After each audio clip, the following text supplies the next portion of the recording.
Hello, friends. This is the Organizer Advisor here to help you enhance your happiness and transform your life.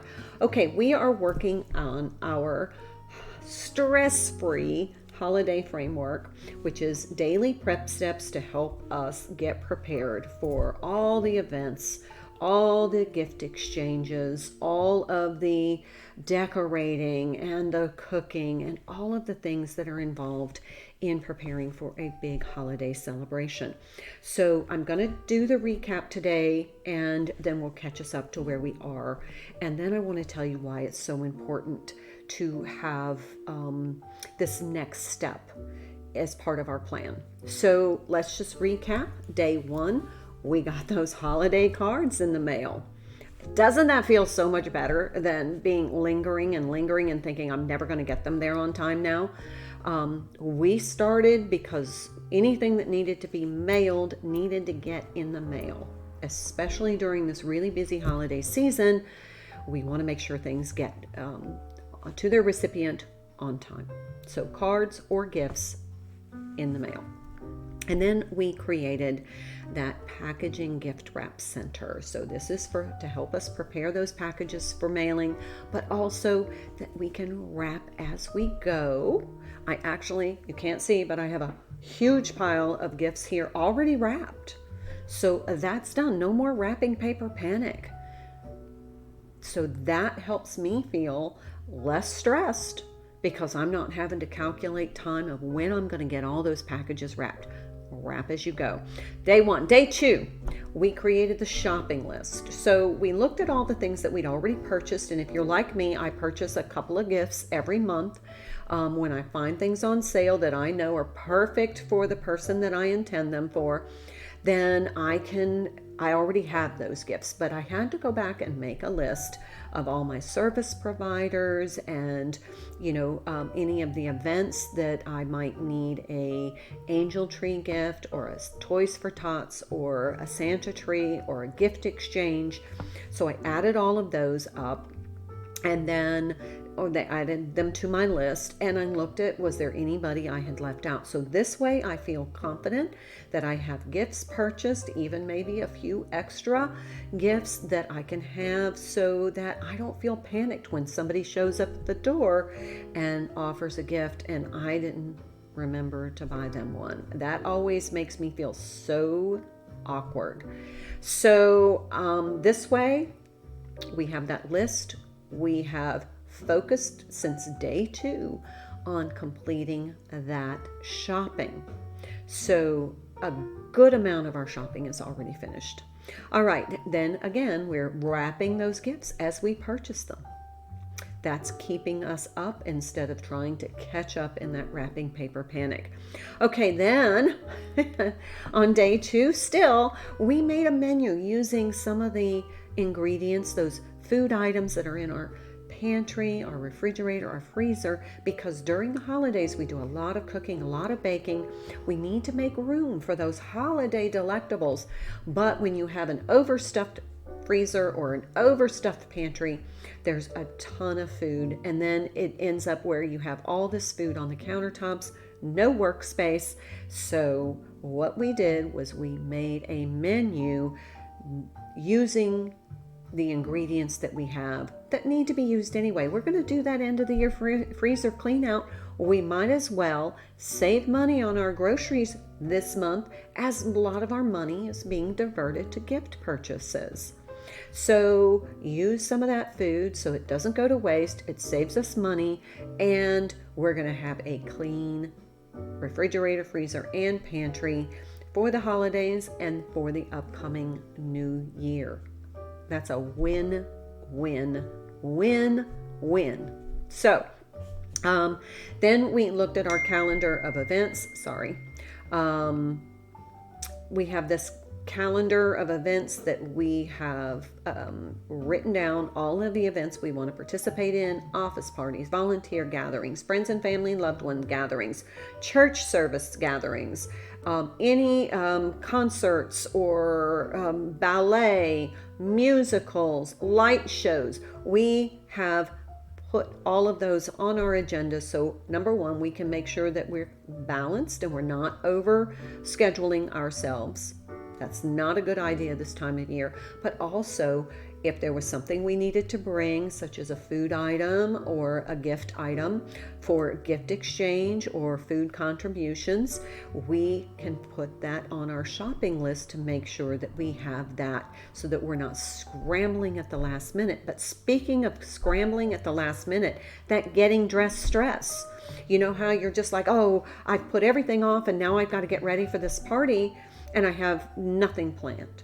And that creates stress. So we went ahead on day 2 and looked at all of the events and planned our wardrobe, an outfit for each of those events, and we accessorized. We've got the purse, we've got the handbag, or the gloves, we've got the scarf, we've got the jewelry, right down to the pantyhose. We have everything planned out. We know that it fits, it makes us feel fabulous, so we are going to have a really good time during those events because we're not going to feel flustered and stressed out, and we're going to feel confident that we look our best.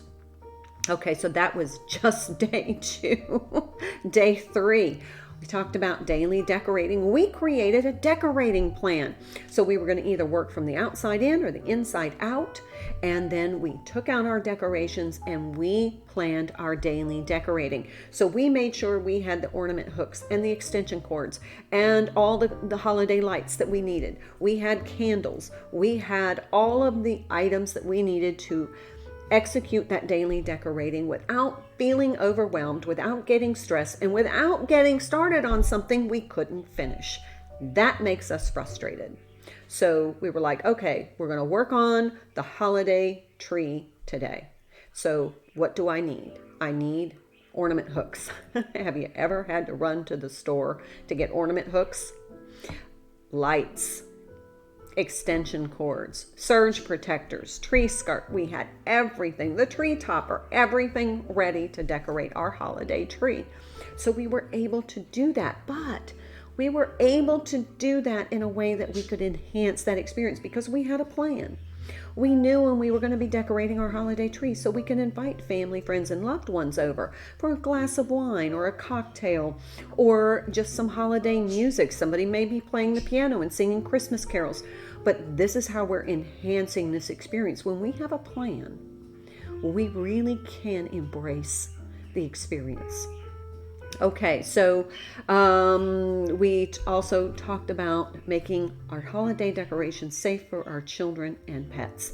And then also we started to focus on doing something every day to make our day dazzling because we want to really truly embrace and cultivate joy during this holiday season. And if we really enhance this experience, we're going to look back over these memories and say it was such a lovely season. And that's my goal for you.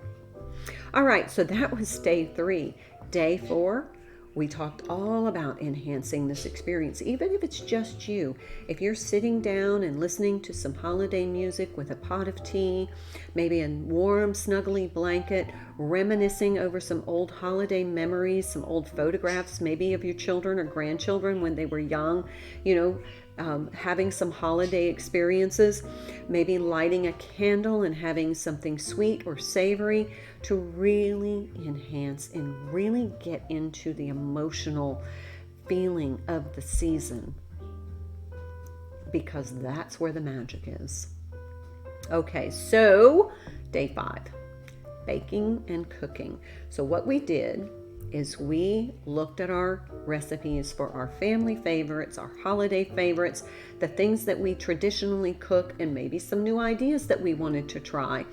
And we made a comprehensive shopping list so that we will have all the ingredients to be able to execute those recipes without running to the store multiple times. This is going to save us money, time, frustration, and fuel, because we aren't going to be running back and forth, and we get started baking those cookies and we realize we don't have butter.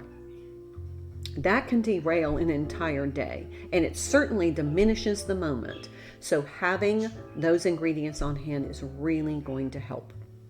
So if you've already started your holiday baking, you know exactly what I'm talking about. Okay, so day 6, decorating and decluttering. We're doing decorating every day, but I wanted to bring your attention to when we have all of these holiday decorations layered on top of our other items that we keep in our home daily, that can add a heaviness, and it can create stress. When you walk into that space, sometimes it can feel like you're being repelled because the weight of those layers of holiday decorations on top of everyday decorations makes the room feel heavy, the space feel crowded, cluttered, stressful. So you can't really feel relaxed and embrace those holiday decorations, because you just start to feel so overwhelmed. So what I suggest is declutter the surfaces before you put your holiday decorations on. If you have to have some other stuff out, your daily decorating stuff or the usable stuff, that's okay.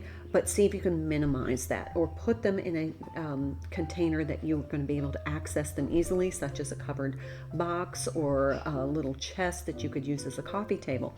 Because what you don't want to do is create such a heavy weight in the room, such a stressful feeling that you can't really feel comfortable in that space. Okay, day 7. We are finalizing our decorations. So if you're still working on them, that's okay. But we wanted to have that plan so that we could expedite the decorations so that we can enjoy them for the remainder of the holiday season without feeling like, oh my, how am I going to get that done? When am I going to get that up? And how's that going to happen? But we are doing our daily decorations, but we want to finalize those. So day 8, this is the day that we wanted to kind of tidy up. Now, we were talking about the decorating, and I gave some tips on day 8 on some ways that you can really make your decorations come together, or your room come together when you are decorating. But then once you're done decorating, it's time to tidy up, because you're still going to have bins and boxes and, tinsel and, garland and all the little things that fall on the floor while you're decorating, all those little pine needle things. So we want to tidy up. We want to put all of the bins and boxes and everything away out of sight so that they're not contributing to a very cluttered look in your space, because you just can't relax in clutter. So we then, day 9 and day 10, finalized our shopping.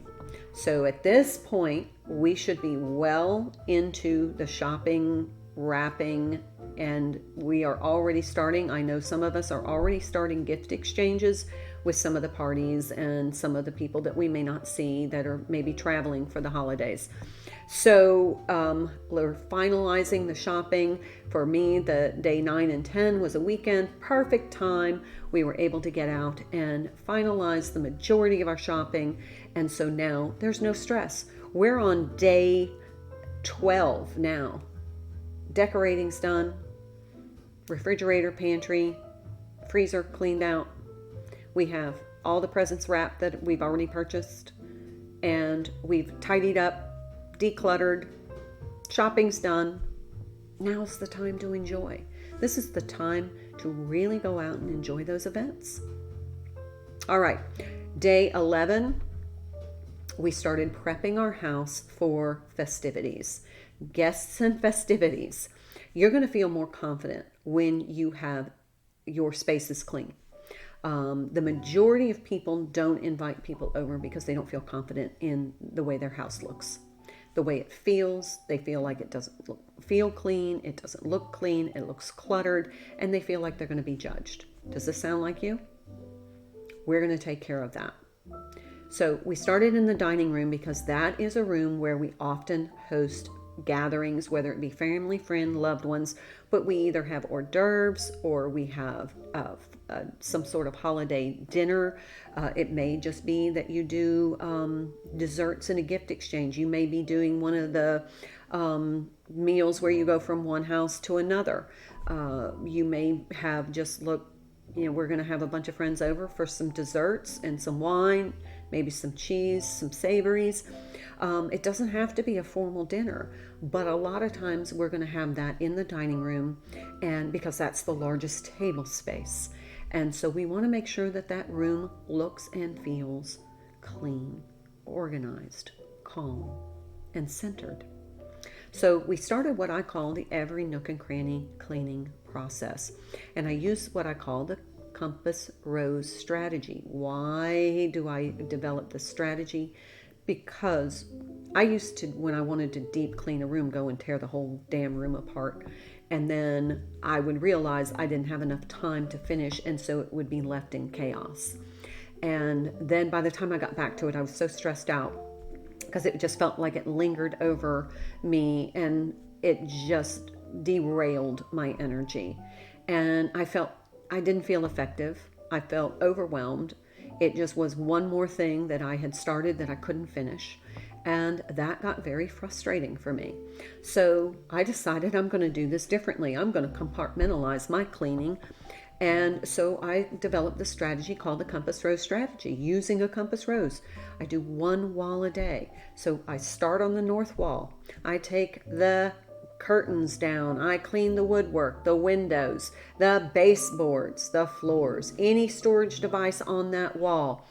I get that wall clean. Now, before I start, I'm just going to interrupt because I always, always, always start with the ceiling. And the reason is because the ceiling has an acoustical texture which captures dust, a lot of dust. So I cover anything in the room, like electronics or fabrics, anything I don't want all that dust on, and I put on some eye protection, I put on a hat, and I get a very soft broom. I usually buy one. It's about $5 at the dollar store, and I use a soft bristle broom to dust the ceiling. And this is going to remove a lot of that particulate matter that swirls around in your home, and it's going to make your home healthier because you're not going to have a lot of particulate matter in the air that you breathe. So then once I clean the ceiling, I clean the light fixture, whether it be a chandelier, light fixture, or ceiling fan, whatever. I clean that because that's going to capture a lot of dust as well. Then I start on that north wall. Take everything off that wall, artwork, move the furniture, take the curtains down, whatever. Now do it safely. If you can't move a china cabinet by yourself, so don't. You can clean behind it. But if you have help, it would be great to be able to move everything off of that wall so you can deep clean those baseboards and the flooring, clean those curtains, clean the woodwork, clean the windows, and then any storage device, you're going to take those drawers out, you're going to reorganize, clean them out, purge what doesn't belong there, and then you've got a very organized wall. Everything on that wall is clean and organized. So then I move to the east wall, and you would be amazed how quickly this process goes, because once you finish that wall, you're done for the day. You're like, you don't have to get knee deep in all of this. And so then we move on to the south wall. And then we finalize on the west wall, and then we clean the floors really well, put everything back, and now we have a room that feels clean. And there is research on the psychology of clean, how uplifting it is for us. So when your guests come in that room, you're not going to be worried about cobwebs. You're not going to be worried about dust. You're not going to be worried about dirty windows. You're not going to be worried about, oh, damn, I forgot the baseboards.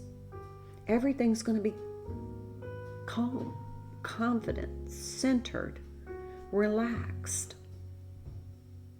And we always feel our best when we're in a room that we know is clean and organized. That's just as simple as it gets. So we're starting in the dining room. So today, day 12, that's where we're going to start focusing. Now, you can do this in 4 days if you have a lot of company coming or a lot of spaces to clean, because we're going to clean dining room, kitchen, bathroom, guest room. But if you have multiple guests coming and you're going to have multiple rooms to clean, you may want to do your rooms in 2 days. That means 2 walls a day, just to get them up to snuff. So either work on the second wall in the bedroom or in the dining room today, or you can finalize the dining room today. But remember, you want to clean your china, your crystal, silverware, silver serviceware, and table linens. Make sure the upholstery items are clean and everything looks sparkling clean. The reflective surfaces need to be clean, clear, and crisp, because that's going to give you confidence. All right, that is day 12. I hope this framework is helping. Please comment below. And if you think of something I haven't thought of, please add it so we can all grow together. All right, this is the Organizer Advisor wishing you a wonderful day. And I can't wait to see you tomorrow. Until then, bye.